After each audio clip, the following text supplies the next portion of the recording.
I know this looks cute, right? It's so good, and you cannot wait to start posting pictures where you're wearing your research jacket and all of that. Yes, it's very good, but trust me, it's not the most important thing you need to get while packing as an international student coming to the United States for school. So join me as I take you on the things you need to pack and the things you shouldn't pack.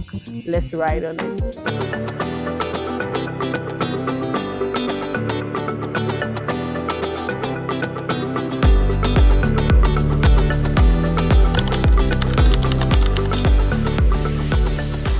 Hey guys, welcome back to my channel. It's your girl Barbados here. If you're new to my page, welcome to the tribe, and to my returning subscribers, I love you guys so much.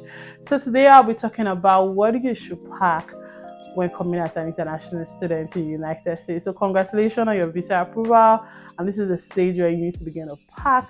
So I'm talking about things you need to pack. This is very essential, and this is because a lot of people get really tense and all of that. Oh, I'm traveling, what should I get, what should I not pack, and all of that. Trust me, that is why I'm here for you, to give you the easy tip and everything you need to know about packing and coming. We can't wait for you to join us this fall, this spring, or whenever you're coming. So I'm going to categorize the video into two major things. One is your hand luggage, and the second one is your check-in bag. So you're going to be having like two check-in bags and one carry-on bag. This is like the standard, except you have plenty of money and you want to bring your whole village and pay for extra luggage. But I know definitely that's not what most of you want to do. So yeah, so the first thing I would say is your hand luggage. So your hand luggage is more or less like a backpack or something. So I'm going to show you guys an example of what it is. So this was like my own backpack. This was the bag I bought. I bought it in Yaba. Yes, Yaba Market. It's very strong, good quality, and I think it was actually one of my classmates that was also coming to the United States, but he came earlier than myself, that told me about this bag. So you can get this bag. This bag contains your laptop or whatever thing. So I will recommend this bag if you can get it. So yeah, so can be your hand luggage if you want to, but I know some people want to be more fancy and they get those big handbag. Well, for the ladies that want to be fly and all, but me, I'm just talking about what I did and what it's more easy for me. So in your hand luggage, there are things you need to put into your hand luggage. The first thing is your laptop. Trust me, you cannot. Well, if you have a laptop, you should bring, except you're planning to get a new laptop when you come in. But well, I got my own laptop before leaving. So inside your hand luggage, you should have your laptop. Then you should also have your laptop charger, which is very important. Then obviously your devices, your phones. If you're using two phones or one phone, whatever the case may be, then your phone charger. But on this, I'm going to say that concerning phones, if you can change your phone before coming to the United States, because there are definitely some phones that do not work very well with the SIMs here in the US. You can change your phone to the popular phone like iPhone, Samsung. Well, I was using Samsung when I came, so I was a bit, able to use it for a while before I changed to an iPhone earlier this year. If you can, then you should get a more universal phone that is used here. Then you should obviously put in your charger. But I'm also going to say something about chargers. So initially, as we all know, in Nigeria, we use the normal 3-mouth charger. Yes, as you can see. But the truth is, in the US, most of the chargers are 2-mouth. So if you can get it, something like this, yeah, this is 2-mouth. So if you can get a 2-mouth charger before coming, that will be perfect. But if you can't, that's fine. You can always get it here while you come. Another thing that should actually be in your luggage bag is to get a universal adapter. This is a universal adapter. It's not something that is very common in Nigeria, but it's definitely something you can get. You can go to any electronic shop and get it. But if you can't, that's fine, because it just has 2 mouths here and all of that. This is what is being used in the US generally. So if you can get a universal adapter, that would be actually very good, because in case you need to charge your device or your laptop, like for example, my laptop charger mount is 3 mouth, but with this I can charge it and all of that. So that is also something that should go into your hand luggage and all. Then also the most important thing, which I should have actually said, is your document. Yes, you cannot put your documents in your check-in bag. The thing is because we're not praying for bad thing, but your checking luggage can miss sometimes, or and all of that. But obviously, your document should not be in your check bag. It should be in your carry-on bag, whatever carry-on bag you want to carry. So what should be inside that? It should be your passport, definitely your passport. You want to leave your visa in your room and travel in the air? Yes, your passport should actually be with you. Then your documents like your I-20, very essential. You cannot do anything without your I-20.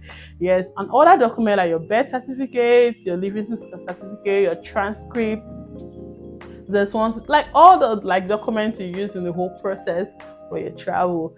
You cannot but not carry them. So you should always have all of that. Your passport, your I-20, your 160, all the documents that you actually, so you can put them in a file, because for example, for your point of entry, you're definitely going to you know, be asked questions like, oh, show me your I-20 and all of that. So you cannot tell them that you put it in your check bag so you don't enter into trouble. So yeah, your document has to definitely be in your carry-on bag. Another thing I would say you should put in your carry-on bag, excuse me, also thick socks and sweater, maybe like one sweater and thick socks, because in the plane obviously you're going to be having like a very long hour of flights, sometimes like 12 hours. I know some of you are going to have layovers. I did have layovers when I was traveling, so you can have a pair of socks and maybe a sweater, because it's going to definitely get cold. So for example, when I traveled, I just wore a joggers and a polo, but I held on to my sweater. I held on to it because I knew it was going to get cold. I know, yes, airlines usually provide like cover clothes and all of that, but I don't think they might be as thick enough if you are actually not someone that adapts to cold very well, which initially I was someone that don't adapt to cold, but now I'm a pro. I sleep with AC overnight. Yes, I think you get a pair of socks and definitely a sweater.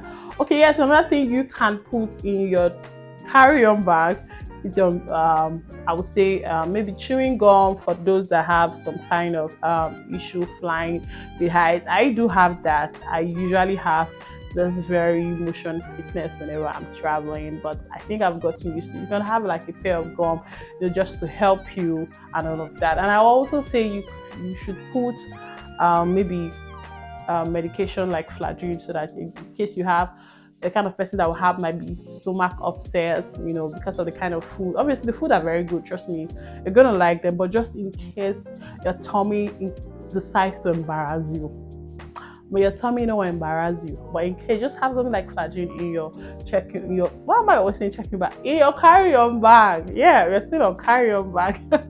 You don't mind me. So yes, you should have like medication and all of that. Yeah, I think another very good important thing you should carry, maybe a little toiletries, like maybe a toothbrush. Maybe for example, I had a layover at Washington and it was in the morning, so I quickly used the bathroom to just brush, just one toothbrush and the smallest size of toothpaste, because anything you're going to carry into your check bag that is more than 100 ml will be thrown out. They will fling it out. So yeah, you shouldn't carry. So we're going to carry some toiletries, like maybe small tissue, maybe toothpaste. It should be the smallest one, the one that is so small and all of that you should carry in your carry-on bag, because of maybe layovers and you might want to use the restroom, like brush and all of that. Yeah, so I've already talked about your electronics. Carry your laptop. I've talked about your adapter, the kind of adapter you should get. But if you can't get the adapter in Nigeria, wherever you're coming from, that should not be a problem. You can definitely order them on Amazon when you obviously arrive here and all of that. So yeah, that's basically it. So the next thing I would say that is very essential coming is now your check-in bag. That is your 23 kg luggage. So obviously you're gonna get like 2 big boxes and all of that. And I will say this ahead of time: take more food stuff than clothes. Except you have money, like I said again, except you have money to pay for extra luggage, and you can't go beyond 23 kg for your check-in bag. So I would say put more food stuff, get more food stuff. I'm not saying because you're a foodie and all of that, get more food stuff than clothes. And yeah, so for the food stuff, obviously I'm going to be saying some things, but if I forget to say some things, I'll definitely put them, as pop-ups and captions in this video. So foods, like, there are food that you can take and there are foods that are not necessary. I will tell you, for example, carrying rice is not necessary, carrying beans is not necessary, but if you have to actually carry them, and the reason is because this kind of foods are they're very heavy. So if you want to carry rice, beans, because these things are things you can find here in the store, African store, as the case may be. But if you have to carry rice and beans, which I will not advise, or even spaghetti, I would not advise. Carry them in small quantity, like smallest of quantity. And for all your food stuff, I would also advise that you put them in Ziploc bag. So let me show you an example. So this is one of the things I did. So this is a Ziploc bag. There are different sizes depending, and you can see label them with a paper tape and put the name. So this is pepper. As you can see, this is pepper. Well, I'm still using my pepper. I don't know that. So label all your food stuff. So anything that has to do like meat, animal meat, goat, snail, chicken, they don't allow. So you don't need to pack anything that has to do with like meat. But you can do like dried fish. I brought dried fish when I was coming and all of that. You can bring your dried leaves for your food. Like I brought egusi, I brought ogbono. Yeah, these were things I actually brought. So yeah, if you want to bring those things, but I would say bring a little more of food stuff. Well, I'll give you a tip. I don't know, me, I'm very Nigerian. I brought Ijebu Gari, and I'm like, my Ijebu Gari just finished like a couple of months ago, like earlier this year. Like Gari was a lifesaver. Trust me. Yes, Gari was a very big lifesaver. But I would say like bring more of food things, and you can also bring, for example, I brought some provisions, like I brought Milo and milk, but in sachet form. I brought Milo and milk. I brought I think some, maybe like a roll of golden morn, a roll of cornflakes, and all of that. But I would say bring more. Okay, also, I would say that palm oils and groundnut oil are not allowed. I know you see a lot of video that will tell you, oh, you can bring palm oil, just freeze it for hours or days before you come. But I'm gonna tell you, for your own good, and so that you don't have anything to like using to like drop stuff and all. Because, for example, the first issue I had when I came was when they weighed my bag, it was more than 23 kg. So I had to remove. Like, there are some things I removed that pained me, but at the end of the day, I came here and I found out that they were really not necessary. Trust me, guys, they were really not necessary at all. Like, so palm oil is not essential. You don't need it because you can get them here. And I think when we're ahead of time, you can browse. Okay, for example, if you are coming to Ohio, wherever in Ohio you're coming, you can browse African stores in your city where you are. So you can ask and know if there are African stores there. And even if they are not, I think you can get some things on Amazon, as the case may be. So palm oils are actually not allowed. Definitely not allowed. Yeah, because you can obviously get some things in African store, though I know they can be pricey and all of that, but the idea is about bringing something that can sustain you for a couple of months, maybe a month or two, before you now begin to stabilize yourself as an international student. If you're someone that has scholarship and you're going to be getting stipend, you'll be able to like save some money to be able to get some things. So that's the thing. So like I said, use Ziploc for all your food items, and I will say bring them in proportional quantity.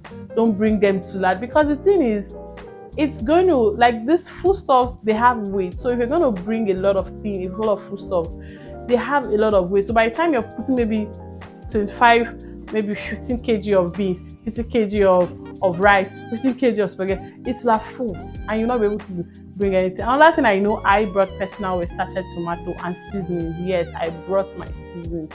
Oh my god, I brought my Maggi. But if you're going to bring Maggi, please bring the Maggi that doesn't have quantity of maybe not quantity, things like chicken, the chicken kind of, for example, no, that has like chicken, blah blah blah. Don't bring like the plain kind of. So yes, I know I brought like 2 rolls of sachet tomato.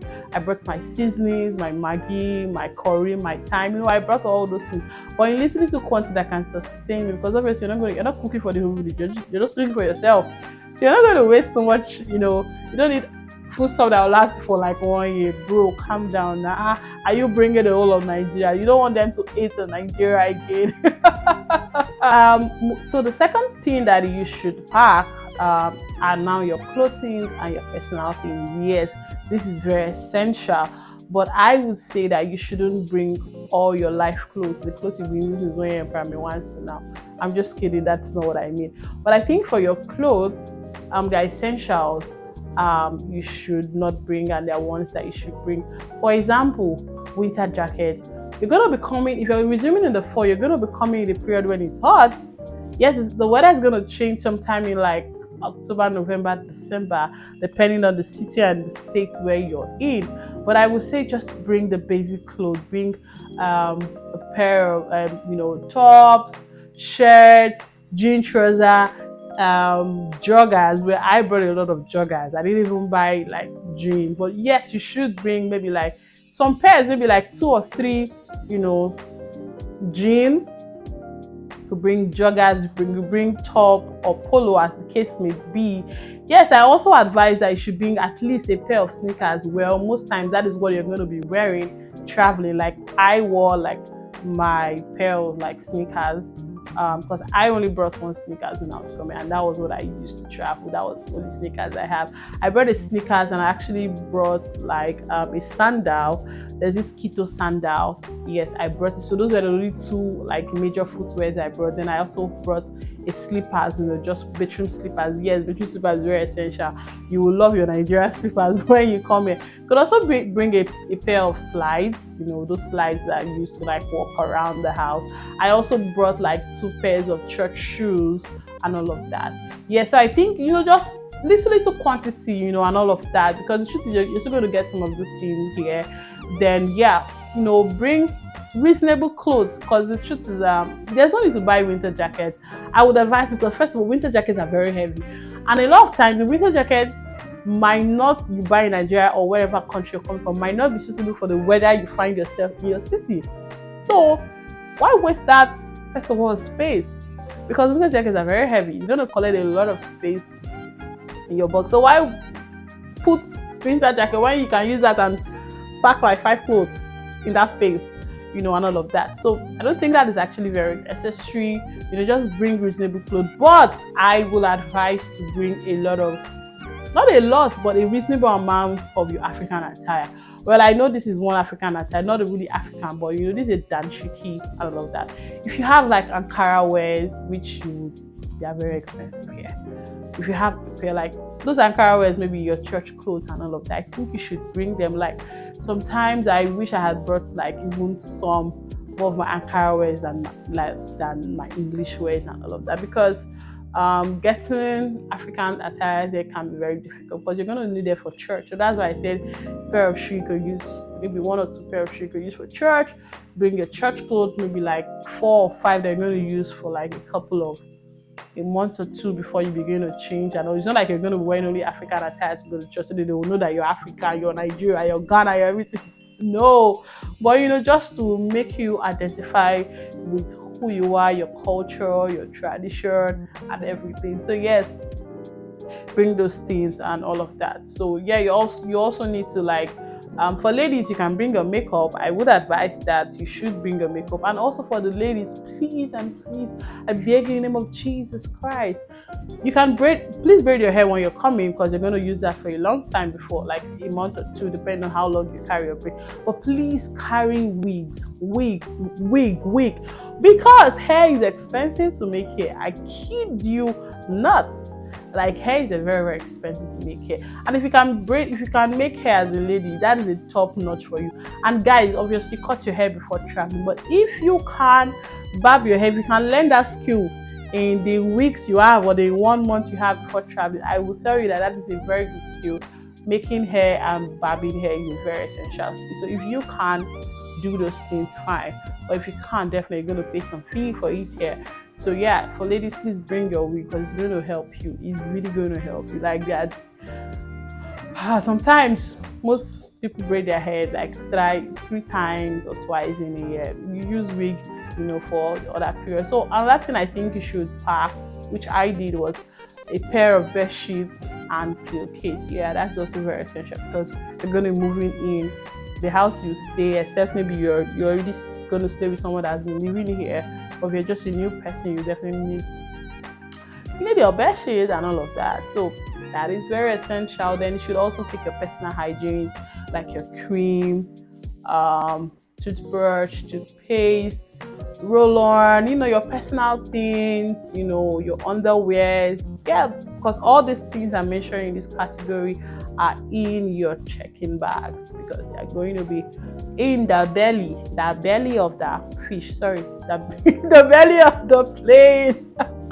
Oh my god, sorry, I've just been very goofy today and all of that. So yeah, those are things that should be in your check-in. But what else am I missing? Yeah, because the truth is you're going to be by the time you stabilize in 2 or 3 months times and all of that, you'll be able to get things like your winter jacket in places like Burlington, TJ Maxx and all of that, where things are a bit cheap, like Rosie's, Rosie's store, Burlington, even thrift stores. Yes, you'll be able to get them and all of that because you'll be able to afford those things as time goes on. I'm not saying you're going to now use all your money to buy clothes. Just because if I show you my wardrobe of clothes now, because see the reason why I said you shouldn't bring a lot of clothes. Yeah, thank you. I was gonna say that. One is the fact that whether you like it or not, you are gonna add. If I tell you how I was looking when I came to the United States, and you're looking at me now, you will know that my Lord is good. You're going to add. So those clothes, like, I'm going to tell you guys that some of the clothes I brought from Nigeria now don't fit me anymore. Like, I'm giving them out. And it's not because of the kind of, maybe you're not come outside eating burger or chips every day. The thing is, the environment, definitely allows you to add, it's less stress-free, you will add weight. And also the reason why I said you shouldn't bring so much clothes is because the season is going to change. So you're going to be coming in, for example, you're coming in the fall, you're going to be coming in at a period when it's hot. So you don't need your winter jacket at the time when it's hot. Yes, the season is going to change. So you will have some couple of time to, shop before it gets to winter, where you need like your jacket, your boots, your sweaters, all those things that the season is going to change. And trust me, you're going to add weight. So some of the clothes you bring, there's this very cute Ankara I brought. It doesn't fit me anymore. I'm going to the gym already because that clothes must enter. I know how much I used and sew that clothes when I was in Nigeria. So you're going to add weight because here the environment is less stressed, less stress and all of that. It's not like Nigeria where there's a lot of hustle and bustle. It's not like here there's no hustle and bustle, but it's more calm and it's just very chill that you can go around it and all of that. So yeah, so I think this is actually basically then yes, finally, before I forget, for your travel, I also advise you to get some cash. You can get like, it's not a must, but I think you should have like some cash, maybe like $100. But don't just carry $100 bill. You could break them into smaller, like $1, $2, $5. For example, I'm going to share when I got to Washington, I had to pay for my stroller. So that stroller at the airport, I used to carry your bag because I had to take my bag from Washington and check it into the next flight. So I paid for my stroller. I think I paid about $10 or so. I'm not really sure, but you cannot be using $100 bill to pay for something for $10 or $1, as the case may be. So for some of you, your stopover might not require you to pay for your stroller to carry your checked-in bag, which for Washington I had to pay. I can't remember, but I know it wasn't so much. So please carry just a little cash if you can, because you're going to come here, you're going to open accounts, you don't need to, and all of that. So yeah, so I don't think there's anything else I'm forgetting, but I would keep you with one advice: carry more food than clothes, because you might not adapt to the food they eat here. Well, for someone like me that loves to eat my Nigerian food, my beans and plantain, my jollof rice, My jollof rice, yes, I definitely want to eat my jollof rice and all of that. So you're gonna need those things. I think the basic salt, pepper, crayfish, those things that you need to survive and all of that. So I hope this video helps you to pack well and pack the essentials, which is more important, so that you don't have to pay for excess luggage, except you want to do that, or you don't have to begin to remove things at the airport and give it to your family member. Because if your family members are not there, it have go, it have moved and all that. So I hope this video helps you. Looking forward to seeing you guys in the United States whenever you decide to come this fall, in spring, or whatever you like, you feel like coming, or the right time for you to come. So until my next video, please check out my other videos on what to do just right after you get your visa approval, for your visa approval, as the case may be. And if you have suggestion of video you want me to do for you guys, please don't forget to do it. I love you guys so much. Don't forget to subscribe. This video was helpful, was essential. Please don't forget to subscribe, like, share, and leave a comment. I love you guys. See you guys in my next video. Mwah. Bye.